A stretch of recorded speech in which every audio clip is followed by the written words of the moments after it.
Se você quiser desligar meu vídeo. Você quer desligar meu vídeo ou não? Não, tá tranquilo, pode ir lá, não tem problema nenhum. Avisa o pessoal. Tá.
Bem, para quem já está aí na live, uma boa noite a todos. Primeiro, o nosso amigo Elimar foi só pegar um copinho d'água para iniciar. Falta um minutinho aí.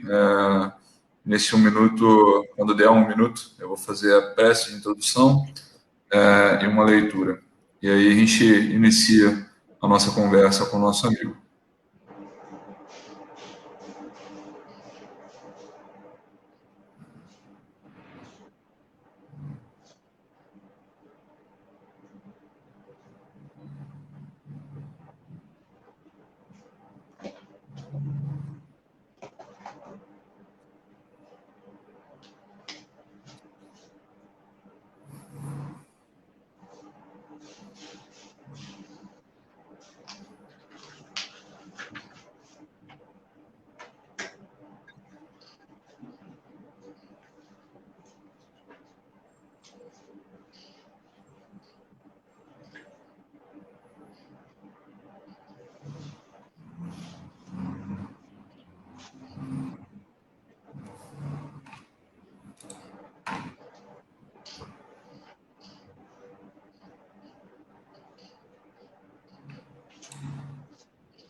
Então, já são 20 horas.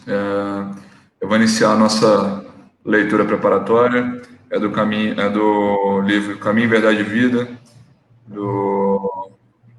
psicografado pelo nosso amigo Francisco Cândido Xavier, no Espírito Emmanuel. A leitura de hoje é o Agir de Acordo. Confessam que conhecem a Deus, mas negam-nos com as obras, sendo abomináveis, desobedientes e reprovados para toda boa obra. Está em Tito, capítulo 1, versículo 16. O Espiritismo, em sua feição de cristianismo redivivo, tem papel muito mais alto que de simples campo para novas observações técnicas da ciência instável do mundo. A Terra, até agora, no que se refere às organizações religiosas, tem vivido, repleta dos que confessam a existência de Deus, negando-o, porém, com as obras individuais. O intercâmbio dos dois mundos, visível e invisível, da maneira direta e objetiva que esse reajustamento sentimental, para que a luz divina se manifeste nas relações comuns dos homens. Como conciliar o conhecimento de Deus com o menosprezo aos semelhantes? As antigas escolas religiosas, à força de arregimentarem com agrupamentos políticos do mundo, sob o controle do sacerdócio, acabaram por estagnar os impulsos da fé em exterioridades que aviltam as forças vivas do espírito.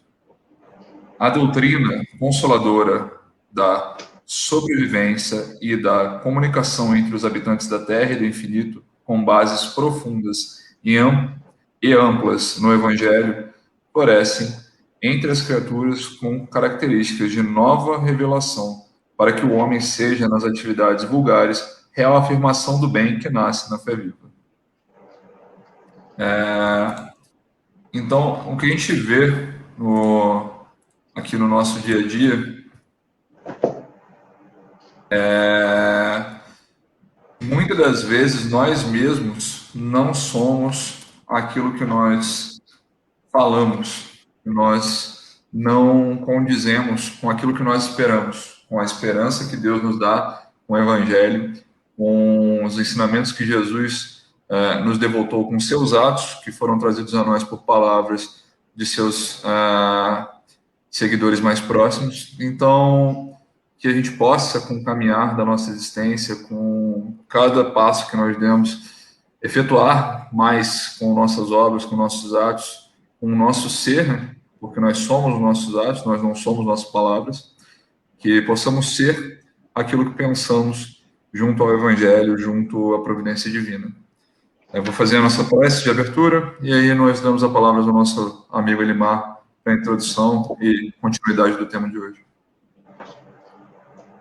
Que o Senhor, Pai, nos abençoe, ilumine o nosso entendimento, que em nossa condição de inferioridade nós consigamos absorver todos os ensinamentos de hoje, todos os encarnados e desencarnados presentes, capazes de ouvir e entender essa palestra, e possamos, Pai, em comunhão, caminhar com todos esses conhecimentos adquiridos, dia após dia, para uma evolução mais tranquila, para uma transição mais tranquila, à medida do nosso merecimento e das nossas ações. Que assim seja, graças a Deus.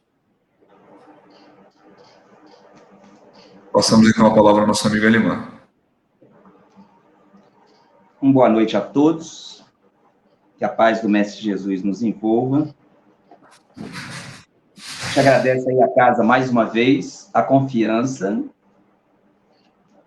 a coragem de nos convidar. E a gente vai falar aí do capítulo 19 do Evangelho, que é o poder da fé. Tinha me dado aqui o item de 1 a 6, tá? Eu vou estar trabalhando entre o item de 1 a 6, que é a fé religiosa, a condição da fé inabalável e o poder da fé. Quando me passaram, me deram de 1 a 6. Eu vou trabalhar de 1 a 6, que eu já estava estudando em torno disso. Allan Kardec coloca aqui um texto,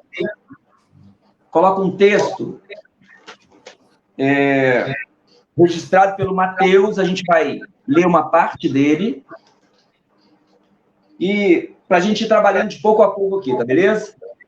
Perfeito. Vamos lá, então. Ele colocou o seguinte texto, ó. Quando ele veio ao encontro do povo, um homem aproximou-se e, lançando-se de joelhos a seus pés, disse: Senhor, tem piedade do meu filho, que é lunático e sofre muito, pois cai muitas vezes no fogo e muitas vezes na água. Apresentei-o aos seus discípulos, mas eles não puderam curar. Jesus respondeu dizendo: ó raça incrédula e depravada, até quando estarei convosco? Até quando vos sofrerei? Trazei-me este menino. E tendo Jesus ameaçado o demônio, este saiu do menino, que no mesmo instante ficou são. Cadê? Os discípulos vieram, então, ter com Jesus em particular e lhe perguntaram: por que não podemos nós outros expulsar os demônios? Respondeu-lhe Jesus: por causa da vossa incredulidade. Pois em verdade vos digo, se tivesses a fé do tamanho de um grão de mostarda, diríeis a esta montanha: transporta-te daí, e ela se transportaria, e nada vos seria impossível. Muito bem. Vamos de pouco a pouco aqui, entendendo cada parte dessa passagem, né? Para ela não ficar aqui no campo místico, né? Porque a gente tem dito, não da nossa parte pessoal, mas a gente tem em todos os nas nossas exposições, a gente tem dito que, e tem um capítulo específico sobre isso na Gênesis, né? Capítulo 3, que nada para nós, os espíritas, é de fundo maravilhoso. Nada, nada, nada, né? E Allan Kardec teve um cuidado de estabelecer o espiritismo como uma nova ciência. Todos os conceitos estão contidos no Evangelho, logo no início do Evangelho, no primeiro capítulo. Vou trazer aqui um dos conceitos. Como eu estou com o Evangelho na mão, tá? Mas tem no que é o Espiritismo, tem na Gênese e tem... Só um minuto.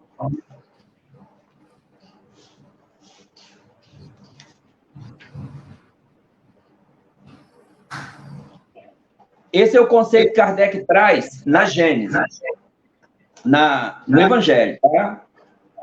O Espiritismo é a ciência nova que vem revelar aos homens, por meio das provas irrecusáveis, a existência e a natureza do mundo espiritual e as suas relações com o mundo corpóreo. Então, todos os conceitos que Allan Kardec traz são conceitos de ciência. Na Gênese, no que é o Espiritismo, no Livro dos Espíritos. Aqui eu estou com o Evangelho na mão, beleza? Eu estou com o Evangelho na mão, eu estou pegando o conceito aqui. Se eu abrir o que é o Espiritismo, que também está aqui, vou trazer o conceito que está no que é Espiritismo, para eu justificar o que eu vou falar a partir disso, tá bom? O primeiro capítulo, no preâmbulo do que é o Espiritismo, quando ele vai explicar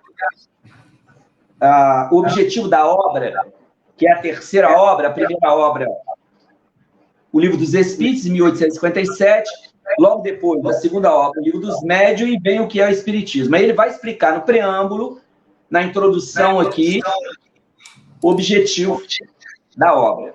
E aí, no objetivo da obra,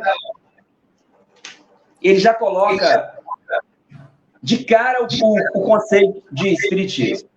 O Espiritismo, ele coloca assim, no final da introdução, podemos defini-lo assim: o Espiritismo é uma ciência que trata da natureza, origem e destino dos espíritos, bem como de suas relações com o mundo corporal. Então, quando pergunta para nós, qual é o conceito de Espiritismo? É uma religião? Não. É uma filosofia? Não. É uma ciência? Não. É as três coisas juntas, né? E no finalzinho da... Isso eu tenho dito para todo mundo buscar lá no... 1868, dezembro, Revista Espírita. Foi um dos últimos textos que Kardec escreveu, porque ele desencarna 31 de março de 1869. A Revista Espírita de 1868 traz um título: Por que dizemos que o Espiritismo não é uma religião? Ó, e aí é um título que eu tenho dado para as pessoas ir lá e estudarem a justificativa dele na Revista Espírita. Porque ela é uma ciência de características filosóficas, de consequências religiosas. E lá ele vai explicar por que ela não é só uma religião, para não confundir com todo o aparato religioso da história da humanidade. Ela não tem forma, ela não tem culto, ele explicando, tá? Ela não tem ritual. Ele diz que se nós criássemos um conceito ou apresentássemos com palavras dele literal, tá? Se nós apresentássemos mais uma religião na Terra, as pessoas diriam que seria mais uma.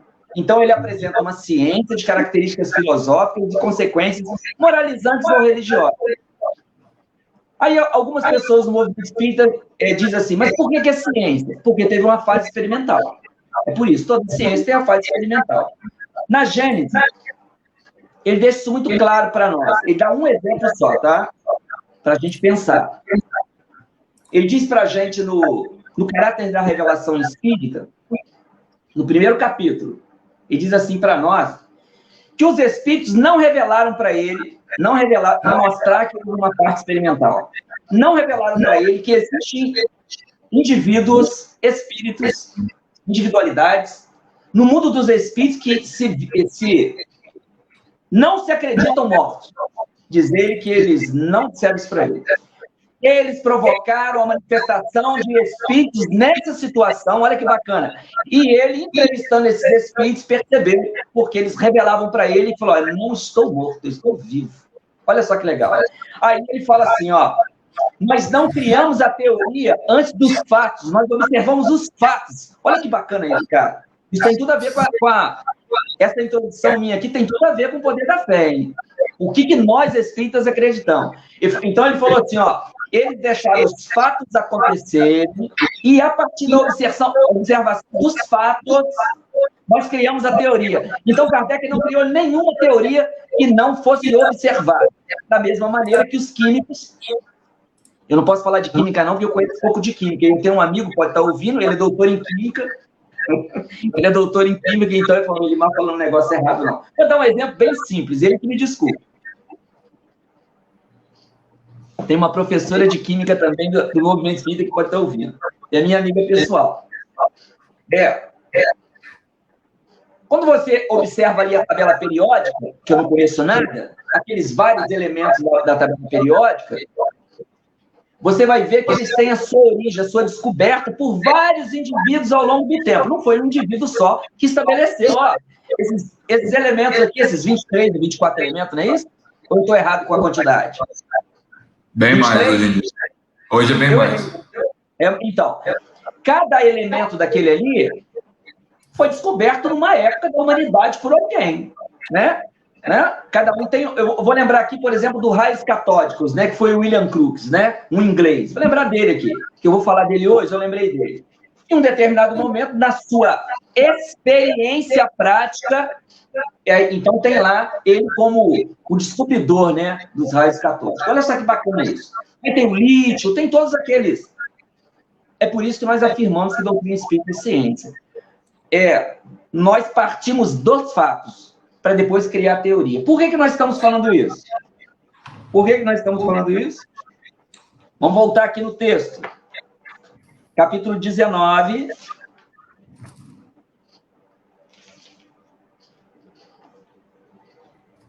Olha só o que Jesus fala. Qual é a curiosidade aqui do texto? Primeiro, para a gente começar aqui, Kardec fala assim, ó, no sentido próprio, é certo que a confiança nas suas próprias forças torna o homem capaz de executar coisas materiais, que não consegue fazer quem duvida de si. Olha só, uma das primeiras coisas que Kardec coloca para nós é que a fé não é um atributo da religião. Olha que legal isso. A fé é um atributo do homem, independente de religião ou não. O ateu tem fé. Onde que ele tem fé? Em si, né? Você pode encontrar um determinado momento, eu vou trazer para cá agora, ó, esse exato momento agora. Vamos falar da pandemia. São 140 núcleos de pesquisa no mundo todo. Eu não sei qual é a religião desse camarada nenhum. Ó, eu não sei se a Margarete Dalcombo da Fiocruz, ela tem alguma religião, né? Mas a fé dela, Kardec traz o conceito de fé como confiança naquilo que se faz. Olha que bacana isso. Mas é o primeiro momento na Terra que nós começamos vamos dizer assim, tirar a palavra fé do aspecto religioso. A fé é confiança. E tem a fé religiosa? Tem a fé religiosa, nós vamos chegar lá. Mas o que a gente precisava agora no início é colocar isso aqui, ó. No sentido próprio, é certo que a confiança na sua própria força torna o homem capaz de executar coisas materiais. Então, fé é confiança. Beleza? Tranquilo até aqui? Isso é de suma importância nesse início. Não atrelar a fé, não ligar a fé à questão religiosa. Mas esse é o primeiro momento na nossa história que nós estamos fazendo isso. A partir, nós vamos mostrar isso daqui a pouco, a partir da doutrina espírita, a partir de 1857, a gente começa a fazer uma nova distinção, trazer um novo paradigma para a fé. Ó.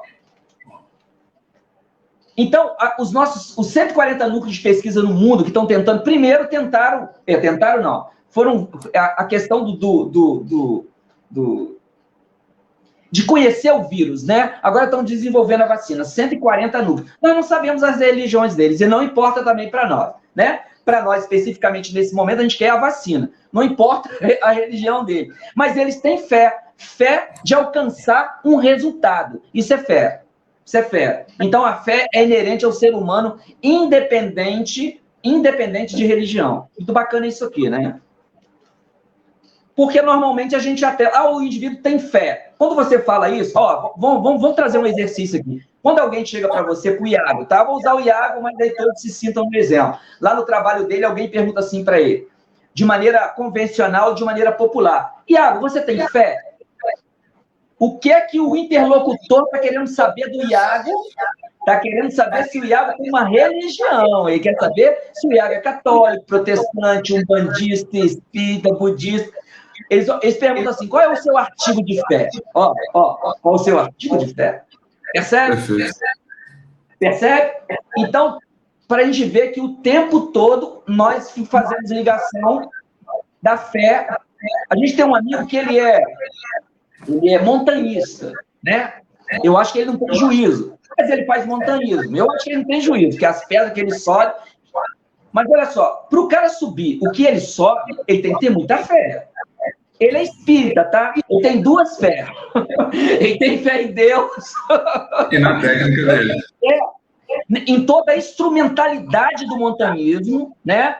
A segurança de tudo aquilo que traz para ele, porque a gente não vai acreditar que o indivíduo vai subir 40, 50, 60 metros de uma encosta sem acreditar, ter fé na segurança, na confiança e no resultado que ele vai chegar lá, né?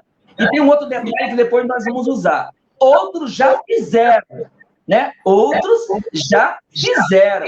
Então, não é fé cega, né? Não é fé cega. Alguém já fez. Olha, a pedra tem 70 metros.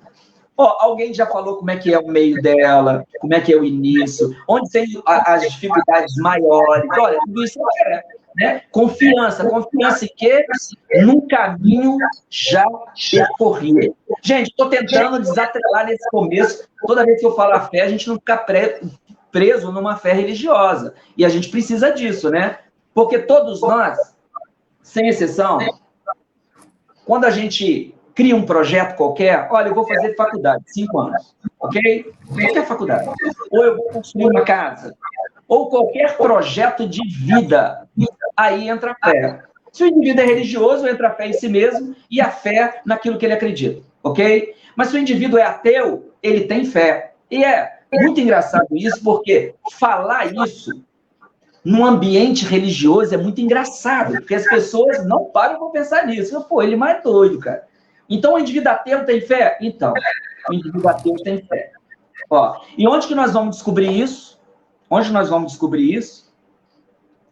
Lá no capítulo, e aí eu só vou dar a fonte para as pessoas pesquisarem lá depois, né? Eu tenho esse cuidado. No capítulo 3º do Livro dos Espíritos, das leis morais, o capítulo da adoração. Adoração. Que eu acho que é a questão 650. Vou abrir aqui só para não dar... Apesar que é o capítulo todo, né? Tem que estudar o capítulo todo. Peraí. Acho que é 650. Que começa a lei de adoração.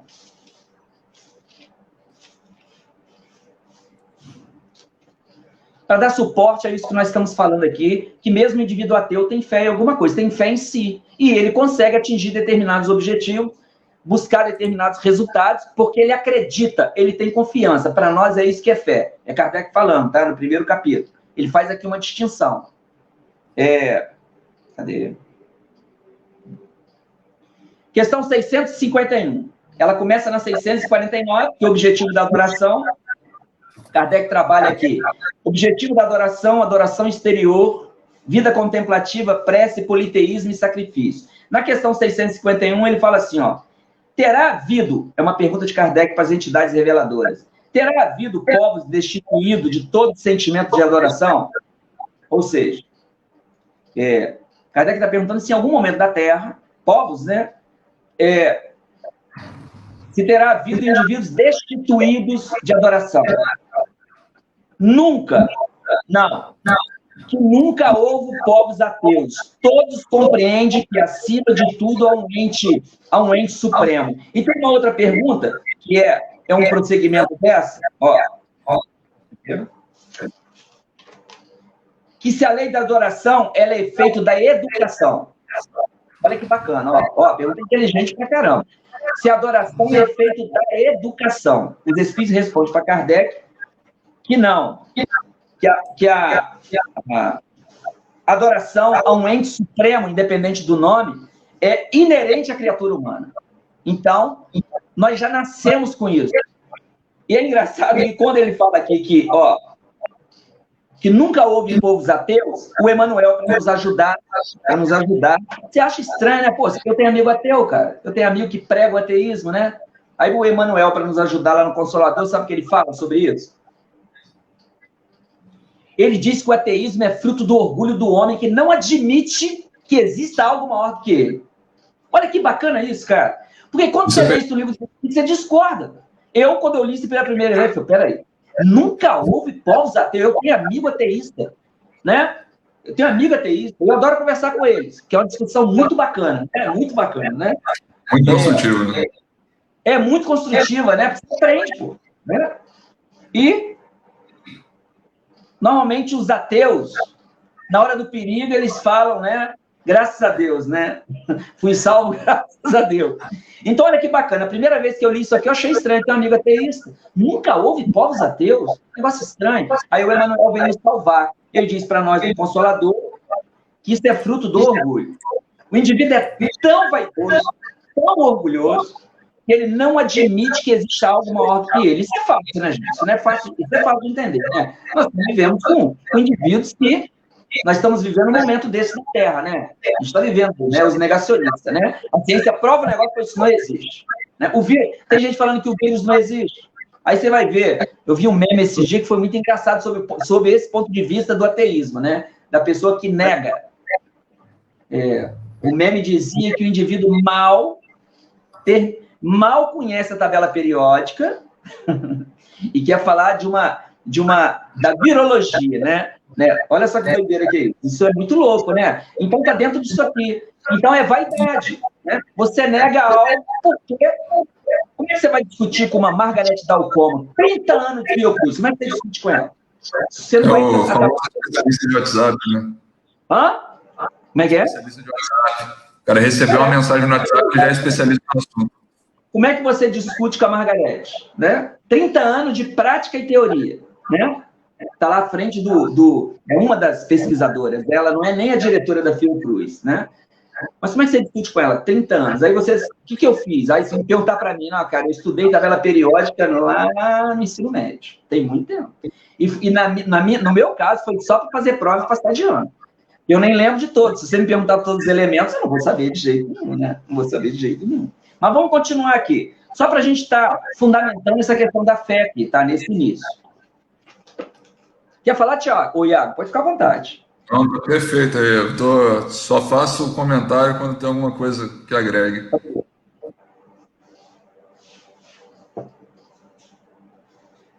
Kardec lá no item 3 fala assim, noutra acepção, vou trazer 3 exemplos daqui a pouco, ou 2, acho que pela hora vai ser 2. Noutra acepção, para ficar materializado isso, para contextualizar com as nossas vidas essa ideia do poder da fé, ou da fé religiosa, né?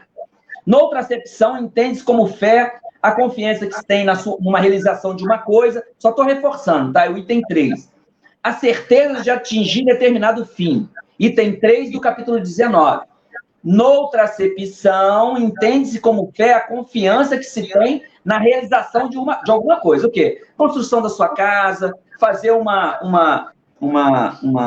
criar uma família, fazer uma faculdade, fazer uma viagem, tudo que você deposita confiança. É uma acepção de fé, beleza?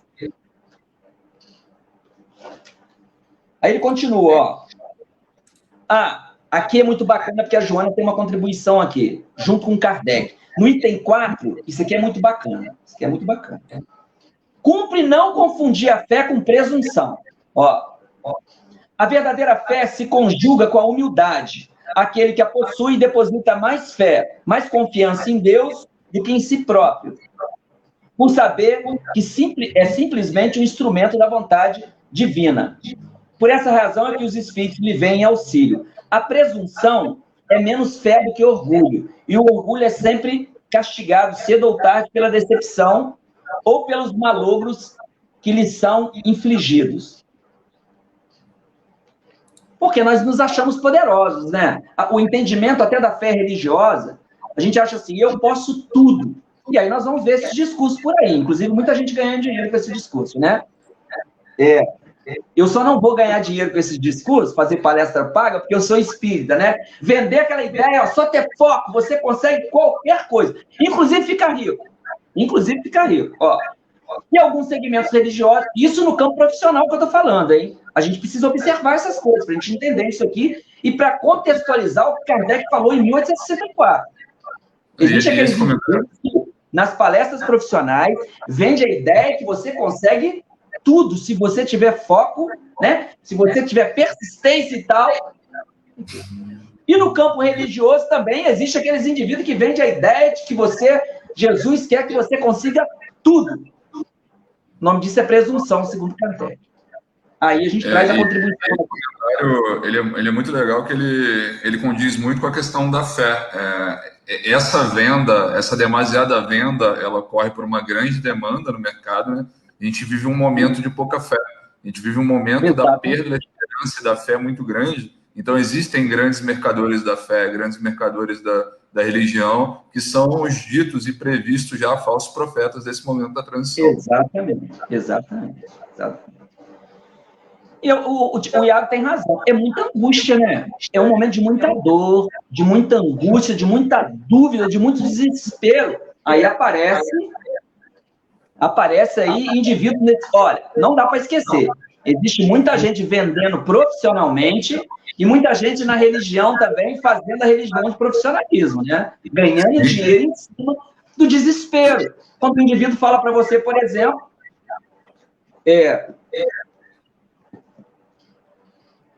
como a gente é pesquisador espírita, a gente se coloca como pesquisador, porque a gente está sempre estudando, sempre buscando informações, nós nos permitimos, para poder ter autoridade para falar, eu assisto vários programas desses em televisão, aberto e fechado, né? Os mercadores da fé, só para eu ter certeza, para eu não falar de algo que eu nunca tinha visto. Então, eu assisto alguns. Se Jesus estivesse na Terra hoje, ele ia ter que expulsar muita gente do templo, mas tem muita gente vendendo a ideia dele, né? E vendendo a ideia dele muito cara, e prometendo coisas, agora a gente traz para cá, tá? Prometendo coisas que nós não prometemos. Agora a gente entra na casa espírita, tá? Nós temos um trabalho, pode ser que tenha alguém do Sheila, que é a casa que a gente está vinculado há 30 anos, eu ia falar 29, fez 30 esse ano. Nós temos um trabalho lá, que durante muito tempo, por uma questão cultural, isso é da cultura do movimento espírita, por uma questão cultural, nós chamávamos de tratamento de cura. Questão cultural. Ou convencional. O tempo passou, hoje nós não chamamos mais de tratamento de cura, tratamento de passe. Porque casa espírita séria não oferece cura. Sabe por quê? Gente, eu vou estar sempre usando o Iago, porque eu não estou vendo os demais, tá? É tranquilo. Daqui a pouco eu vou falar de morte, eu não sei se ele vai gostar, porque eu vou ter que dar o exemplo dele, do desencarne dele. Não tem problema com isso, não. O meu único problema em morrer são as crianças que têm que criar, mas aí alguém fica com ela. Olha só, nós não oferecemos cura. Casa espírita séria não oferece cura. Vamos supor que eu atendo o Iago sábado lá no Sheila presencial, beleza? Vamos supor, não sou desse setor da casa. Tem lá os companheiros, é uma equipe grande. Tem que ter um médium lá muito poderoso, que nós ainda não conhecemos em 30 anos de trabalho no movimento espírita, ainda não conhecemos esse médium poderoso em casa nenhuma, né? Conhecemos nenhum. E o Iago chega lá, e o Iago chega com uma doença qualquer, e aí eu digo pro Iago que se ele fizer, vou chutar aqui, tá? 25 tratamentos de passe, ele está curado. Eu não conheço o histórico do Iago. Espiritual. Não conheço o planejamento espiritual do Iago e quase ninguém sabe do planejamento espiritual de ninguém. A espiritualidade superior não abre esse planejamento para ninguém. Os poucos que nós sabemos estão aí nos livros. A dona Ivone abre para nós, porque os espíritos revelaram para ela algumas partes do seu planejamento, ela não Devassando Invisível. A dona Ivone conta para nós algumas coisas do planejamento dela. O Chico contou para nós algumas coisas do planejamento dele? Algumas. A espiritualidade não abre tudo. Então, como nós não temos essa capacidade, quase espírita nenhuma, médium nenhum, porque a espiritualidade superior deixa esse esquecimento do passado, né? A bênção do esquecimento. Nós não temos acesso ao programa do Iago. Por que eu estou falando isso? Porque como que eu posso prometer cura para o Iago se o Iago precisa dessa doença como cura? Será que nós já entendemos isso? Que parte das nossas dores já é o processo de cura, baseado na questão 132 e 167 do Livro dos Espíritos, que a reencarnação, o objetivo dela é o progresso. E você já traz determinadas dores, seja física ou moral, já como tratamento. Será que a gente já compreendeu isso? Já é o tratamento. Eu tive, alguns amigos aí do André sabem, alguns amigos que estiverem ouvindo também sabem, não é segredo para ninguém, apesar que tem muita gente que não sabe. 2013, eu descobri um tumor no meu intestino. Assim, de uma hora para outra. Vou lembrar a data porque foi dia dos namorados, não tem como esquecer. Dia 12 de junho de 2013, eu dei entrada no Vita com uma dor, que eu já vinha com ela há alguns dias. Um gastro me pediu uns exames, eu teria que entregar dia 14 de junho. No dia 12, a dor foi muito grande, eu dei entrada e eles me internaram, e no dia 14, que era para entregar o exame, eu fui operado. Aí fizeram uma cirurgia, era um tumor no intestino. Para mim foi uma experiência, é lógico que foi uma experiência de dor, de angústia, de sofrimento, como todo mundo na Terra, porque é assim, né? É assim que funciona, né? Ninguém entra no centro cirúrgico gritando, uhul, né? Uhul, tô indo para o centro cirúrgico. Ninguém faz isso. Então foi uma experiência angustiosa? Foi. Angustiante? Foi. Agora, eu aprendi algumas coisas, né? Até com o movimento espírita, né? Eu lembro que duas amigas, duas senhoras, por amor, né, que gostam de mim, a gente não está falando isso de maneira jocosa, que a gente vai apresentar, numa das visitas, elas choraram na beira da minha cama. Estava toda entubada, né, estava com sonda nasogástrica, né, emagreci mais de 10 quilos, com a cirurgia e tal, fiquei 13 dias hospitalizada. A minha filha foi me visitar, não olhava para mim, ela ficava olhando para fora, ela não conseguia me olhar. Por causa da sonda, né? Por causa daquela situação ligada a um monte de aparelho e tal. Beleza. Aí as senhoras falaram assim, ó, só para a gente começar a perceber isso, a questão da fé, o poder da fé voltada para a cura, e eu vou sair disso daqui a pouco, tá? Para a gente ir para um outro aspecto. Eu lembro que uma delas chorando falou assim, Elimar, por que com você? Você é tão bom. Por que com você? Você é tão bom.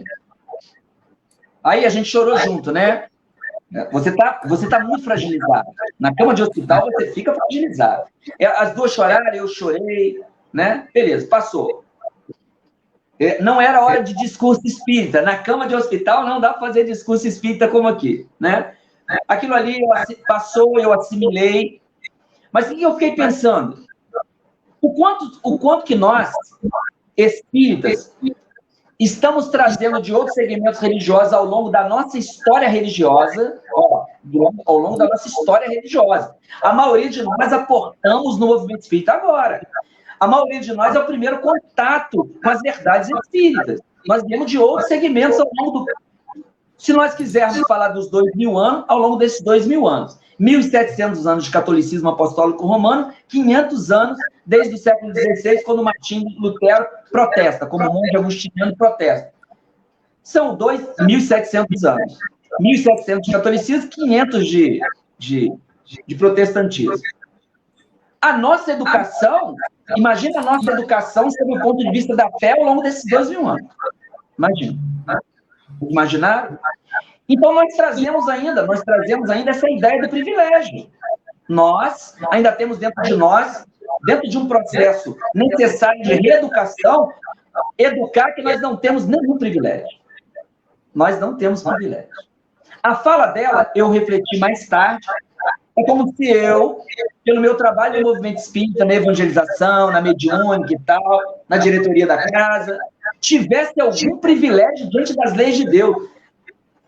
Kardec traz uma concepção de Deus linda para nós. É lindo, é lindo. Está lá na Gênesis, no primeiro capítulo, quando ele fala de Deus. É uma metáfora, mas é lindo. Ele fala que todos nós estamos mergulhados em Deus. todos os seres humanos. Não é lindo isso? Essa metáfora? Ele fala que é como se fosse todos nós estivéssemos mergulhados num lago. Ó.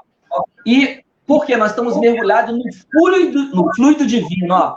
Todos nós estamos mergulhados de Deus e todos nós, sem exceção, somos protegidos por Deus, amparados por Deus, temos a misericórdia de Deus, a bondade de Deus. Quem somos todos nós? 7,8 bilhões de habitantes, independente de religião. Então, não tem privilégio. Aquele político que nós não gostamos, que nós achamos que ele vai para o inferno, Deus o ama. E ele está mergulhado no fluido divino. Por mais que nós ainda não conseguimos entender a história de Kardec. Nós ainda não conseguimos, né? Mas nós estamos todos mergulhados nesse fluido divino. Sabe aquela coisa lá do Velho Testamento, o sopro de Deus? O sopro de Deus está ligado diretamente a Gênesis, como Kardec fala de... Lá é poético, no Velho Testamento é poético. Como que nós íamos entender isso há 3.500, 3.700 anos atrás? Nós não tínhamos capacidade de entender Deus, né? Hoje nós temos dificuldade, né? Quando fala para nós, vou dar um exemplo para vocês, que eu dei esse dia. Quando nós falamos progresso infinito, como que nós concebemos nessa mente medíocre nossa o que seja progresso infinito? Que o progresso do Espírito é infinito. Que há 4,5 bilhões de anos, Jesus já fazia parte de uma comunidade de espíritos angélicos e de lá para cá ele evoluiu. Porque os espíritos falam para Kardec que o progresso é infinito. Quantos de nós espíritos entendamos isso? Eu não entendo isso, né? Eu não concebo, eu entendo, eu falo, mas eu não concebo dentro de mim. Por quê? Porque a gente ainda tem a mente muito medíocre, né? Para entender progresso infinito. Ó, a mesma coisa é a questão de Deus. Como que nós concebemos que os bons, na nossa concepção, e os maus, na nossa concepção, estão todos mergulhados em Deus. E todos eles têm a solitude de Deus. Olha, a providência de Deus e a previdência de Deus. Então, nós não somos privilegiados. E aí, nós trazemos, dentro desse aspecto da cura, o nosso planejamento, a nossa programação. Eu só vou especular porque eu não tenho certeza e a espiritualidade não vai revelar isso porque não tem nenhuma utilidade. Os espíritos superiores não revelam nada que não tenha utilidade, e de preferência coletiva, né? Vou repetir, os espíritos superiores, as entidades reveladoras, não trazem nada que não seja de utilidade coletiva, né? Para que eles vão revelar uma coisa só para mim, né? Mas pode ser, vou usar meu exemplo que eu já dei, tá? Para evitar usar o exemplo dos outros. Mas vou dar 2 exemplos de 2 outros que eles permitem que eles falarem isso publicamente. O tratamento de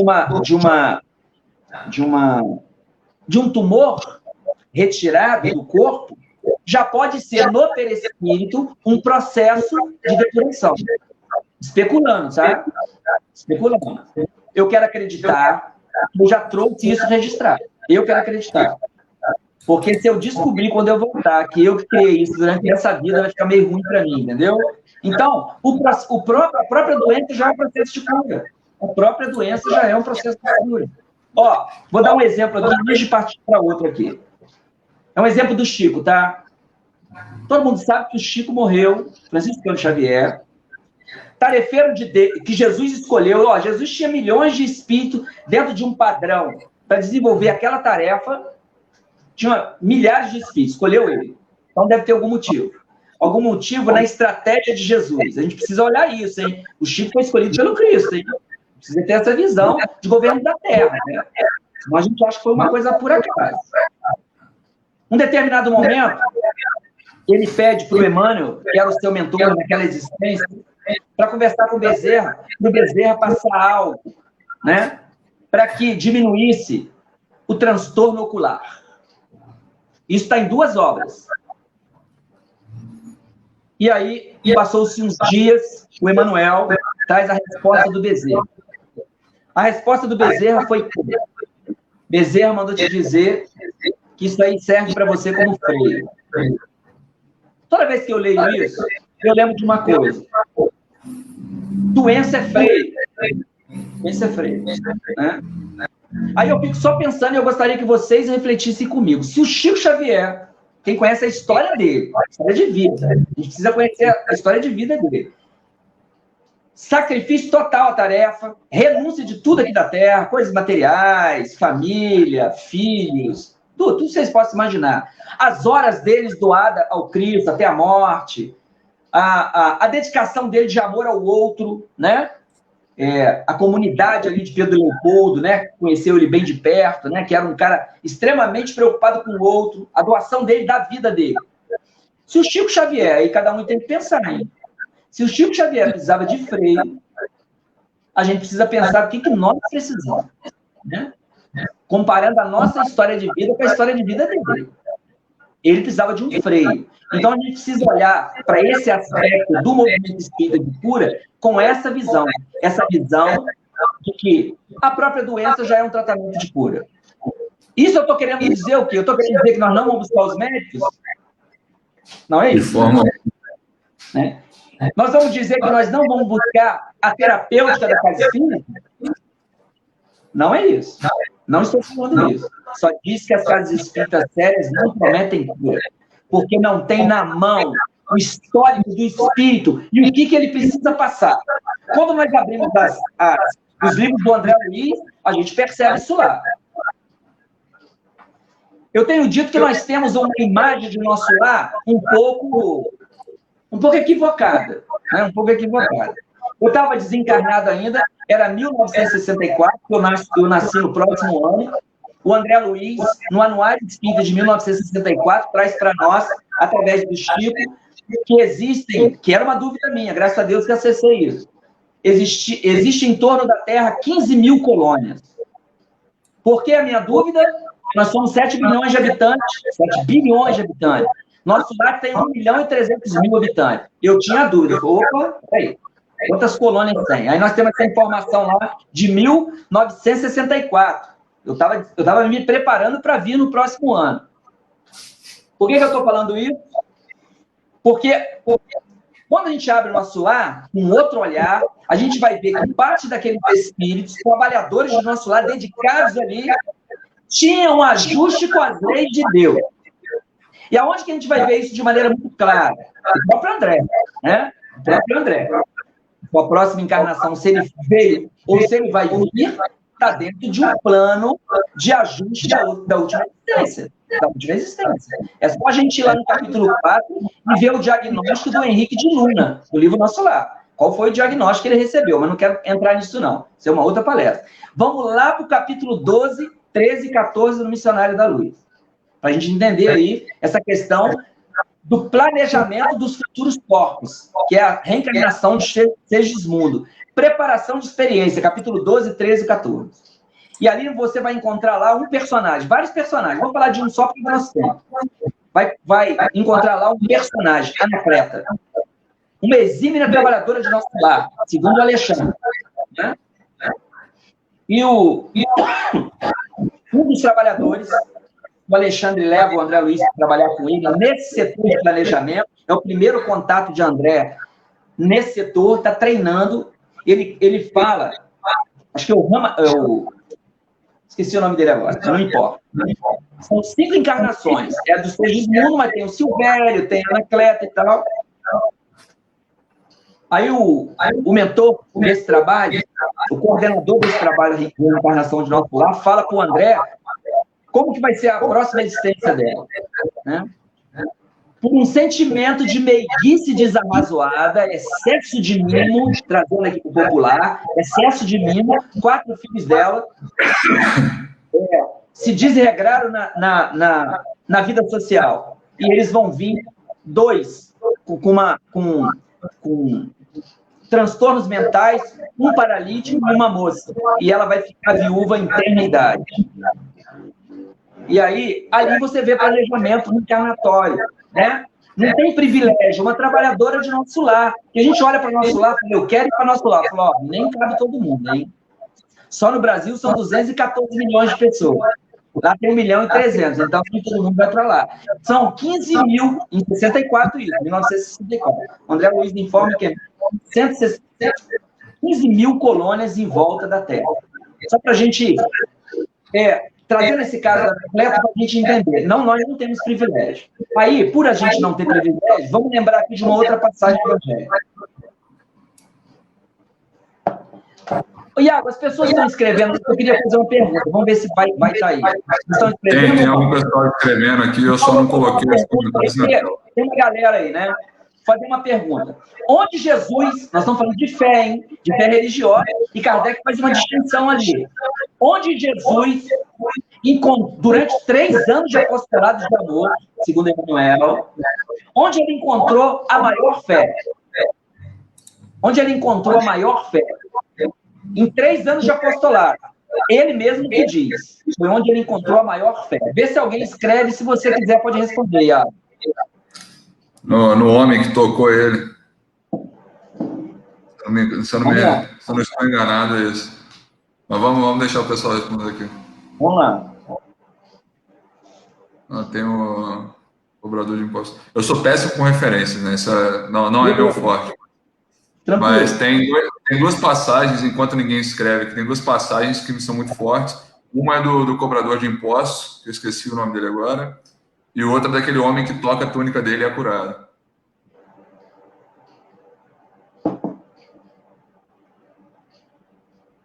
Só vou falar ela e vou vir aqui para a Joana, porque a Joana fala uma coisa muito bacana sobre essa questão da fé, que Kardec fala e ela repete. Anos depois, né? Porque o livro que eu tô, vou ter que falar qual o livro aqui, né? Alguém falou aí, Iago? Servo do Centurião, Guilherme. Esse livro da Joana Jesus e o Evangelho à luz da psicologia profunda. Ela pega o Evangelho segundo o Espiritismo e destrincha ele, traz a contribuição dela, a percepção dela. Muito legal. Mas olha só que bacana. Jesus estava descendo do Monte Tabor, depois de ter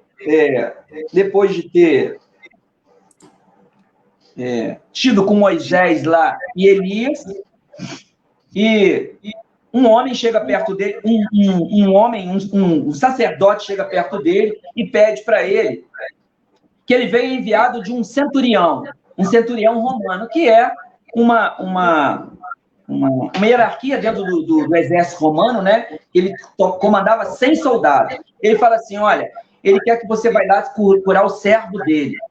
E aí, Jesus fala para ele, pode falar com ele que eu vou lá na casa dele. Aí o centurião romano diz assim para ele, manda outro recado para ele. Ele não era digno de Jesus ir lá na casa dele. Olha o que Kardec fala, fé raciocinada só é aquela que pode encarar a razão face a face em todas as épocas da humanidade. Olha a fala do centurião. Ele manda outro recado para Jesus. Não foi um diálogo, ele manda um recado. Que ele não era digno de ir na casa. E diz assim, diz para ele que eu tenho sob o meu comando 100 soldados. Eu digo para eles, vai lá e eles vão, vem cá e eles vão. E ele também, uma ordem dele, alguém cumpre essa ordem. O nome disso é fé raciocinada. Ele via nos poderes de Jesus que Jesus não trabalhava sozinho, né? Não trabalhava sozinho. Olha só que bacana. E aí Jesus, quando recebe isso, e é muito bacana, porque entra mérito na história também, não vai dar tempo hoje de falar, mas entra mérito na história também. Hoje os livros espíritas trazem isso para nós, essa contribuição. Aí Jesus fala assim, quero que o seu servo seja salvo. E vira para os discípulos e diz que nunca havia visto tamanha fé em toda Jerusalém. E olha que Jesus conheceu um monte de sacerdote, hein? Olha que Jesus foi na sinagoga, né? Teve contato com vários. E olha onde ele encontrou, olha como é que a doutrina espírita, ela vem trazer para nós uma nova visão de fé. Jesus, durante 3 anos de apostolado de amor, identifica a maior manifestação de fé num soldado romano. Por quê? Porque ele aliou a fé ao raciocínio, né? Por isso que Kardec fala lá do crisol da razão, né? A nossa fé é baseada na lógica, nos fatos, na razão. Beleza? Então, e como ela é assim, nós não acreditamos que tudo que nós podemos fazer, nós conseguimos. Nós não acreditamos nisso. Por quê? Porque todos nós trazemos limitações reencarnatórias. Gente, a gente está no planeta de prova e expiação, não dá para esquecer disso. Não dá para esquecer disso, né? Que nós estamos num planeta de provas e expiações. Ou a gente está em prova, ou está em expiação. Isso é para que nós desistamos dos nossos projetos? Não, não. Todos nós temos que ter projeto.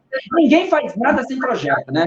Você não planejar, não consegue nada, né? Olha, eu quero comprar tal coisa, eu preciso economizar quantos anos? 3 anos. Quanto? Tanto por mês. Isso é projeto, né? Planejamento, né? Agora, se você é um perdulário e falar, não consegui, você não conseguiu, você não guardou e você queria que o seu objeto dos seus sonhos caísse do céu. Nós não acreditamos no milagre. Capítulo 3 da Gênesis, né? O Espiritismo faz milagres, está lá. A contribuição da Joana, corroborando com Kardec, tá? No item 3 de Kardec. O homem de fé reconhece o limite das próprias forças, é raciocinado, e não se aventura em empresas que lhe podem comprometer a resistência, levando à falência moral. Por isso, há um limite entre a fé e a ação. Olha que bacana, hein? Que deve ser tido em conta quando da tomada de decisão antes o que vai fazer e deixar de realizar. Faça a proposta de que nada é impossível, ó uma criticazinha de leve da Joana, hein? Faça a proposta do mundo, de que nada é impossível quando se crê, é necessário decodificar o que significa essa crença, à luz da psicologia profunda, para não tombar no fanatismo perturbador e insensato. Uma criticazinha da Joana, né? Com essa ideia de que, para quem crê, tudo é possível. Isso não é real. Não é real. Eu estou lendo, eu não vou tomar muito seu tempo, está no final da conversa, mas eu estou lendo um livro que chama Utopia para Realistas. E ele fala muito sobre essa questão da gente ficar toda hora reforçando para as crianças, tudo é possível, você faz o que você quiser, e aí em diante, que isso é um dos maiores desencadeadores atualmente dessa síndrome imensa no mundo de depressão, que até 2030 vai ser a doença com o maior potencial de incapacidade do mundo inteiro. Então, é uma coisa que a Joana falou há anos e anos e anos atrás, e que está sendo revisado agora em estudos, que é realmente essa questão dessa síndrome do tudo é possível. Que isso não é uma verdade. É uma visão materialista da vida, né? Essa visão do espetáculo e do sucesso. O sucesso que se vende por aí é materialista, né? Nem tem espaço para todo mundo. Eu costumo brincar, falei, gente, nem tem espaço para todo mundo, né? Nem tem espaço. A venda que se faz, se você fizer isso aqui, você vai ficar milionário. Estou falando até em termos de educação mesmo, né? Estou falando de formação mesmo, né? Acadêmica. Se você fizer isso aqui, os meus amigos de algumas áreas, falei, eu acreditei que eu ia ficar rico. Não tem nem espaço para esse sucesso, né? E aí, o que leva à angústia é a frustração, né? E a doutrina espírita, ela vem trazer esse raciocínio lógico, sem desestimular ninguém a tentar, né, Iago? A gente não está aqui desestimulando ninguém. As pessoas precisam, mas veja bem, eu acho que para ela não perder a reencarnação dela, em fantasia, porque ela tinha reajustes com as leis de Deus, por ser recalcitrante no suicídio, lá no Devastação Invisível, num dos capítulos, a dona Ivone Pereira revela algumas coisas para nós. Deve ser justamente para ela não embarcar em fantasias, né? Mesmo trazendo uma tarefa específica na mediunidade, o mundo te corrompe. O mundo pode corromper qualquer pessoa. Qualquer pessoa. Nós já tivemos vários trabalhadores do Cristo falidos, vários, que ao longo do tempo faliram. Para nós, os espíritas, tem o Mensageiro, o segundo livro do André, Os Mensageiros. Ali é só espírita falido. Espírita que vem com planejamento dentro do movimento espírita, todos falidos. E muitos com fantasias do mundo. Muitos foram consumidos por essas propostas do mundo, inclusive de sucesso, né? A dona Ivone fala, antes dos 20 anos de idade, eles me revelaram que não tinha no meu planejamento vida conjugal. Como é que você fala isso com uma garota com menos de 20 anos? Você vê que é lógico que uma reencarnação específica, um espírito, ela que nos fala, hein, gente? É ela que Mas a gente precisa... Hã?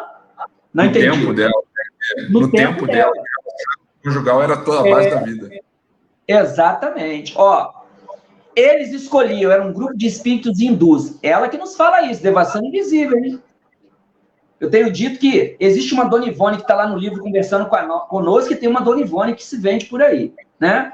De maneira pouco racional, pouco racional. Ela fala, ó,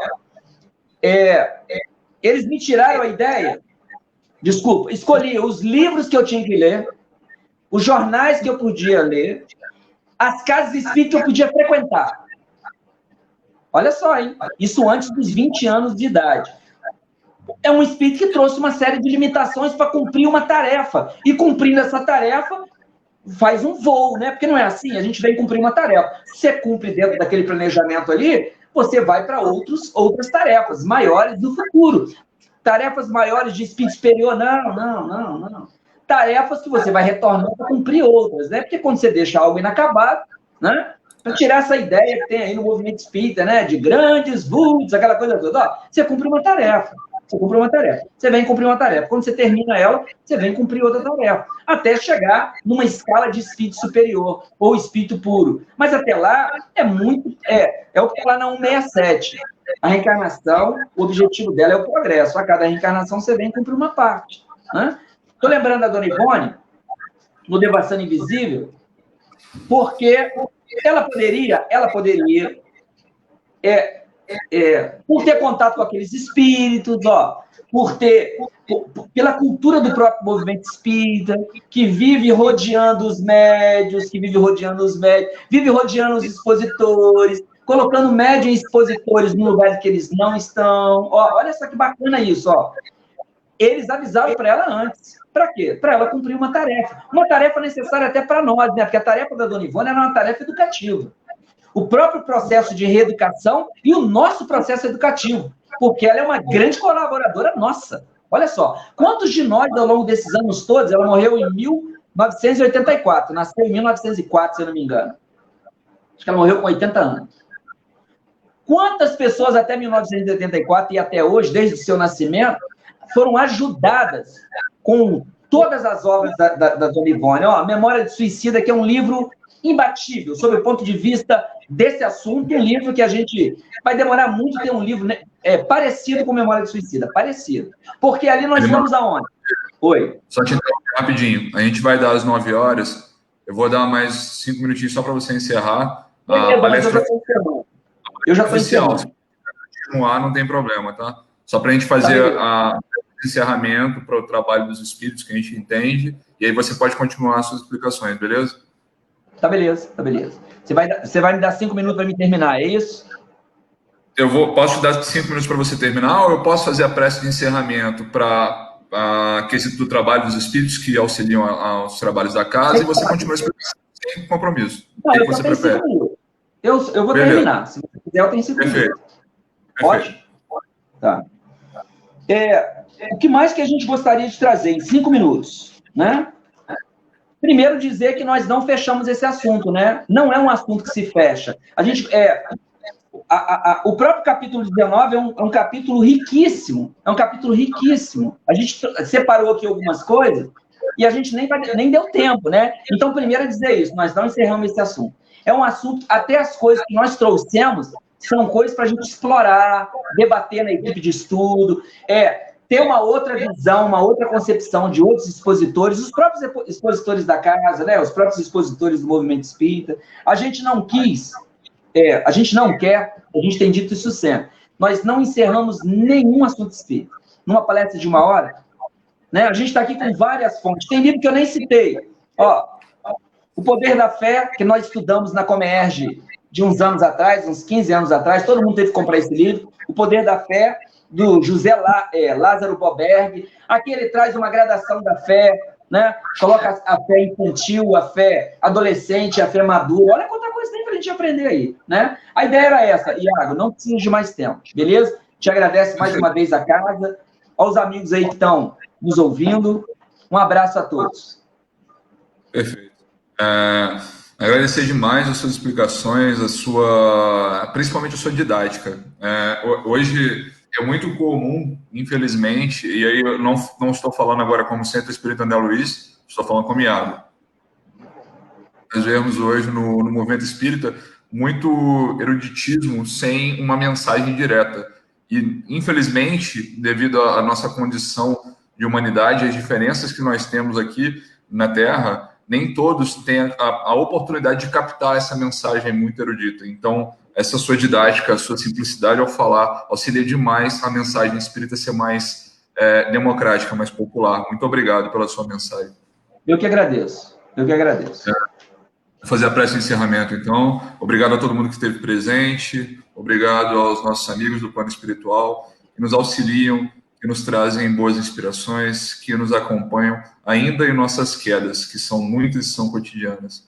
Que com esses ensinamentos, principalmente sobre a nossa fé, que é o nosso olhar de certeza para o mundo, para onde vamos, para aquilo que queremos, para aquilo que podemos nos esforçar com êxito, como foi bem lembrado, que possamos ter sempre esse auxílio em nossa mente, que possamos nos esforçar e cumprir nossa parte para que o auxílio não seja em vão, para que não desperdicemos os esforços do universo, de Jesus, de Deus e de todos os outros espíritos que trabalham nessa comunhão. Obrigado a todos, obrigado, Pai, obrigado, Divino Mestre Jesus Cristo, obrigado, querido instrutor André Luiz, e obrigado ao Elimar.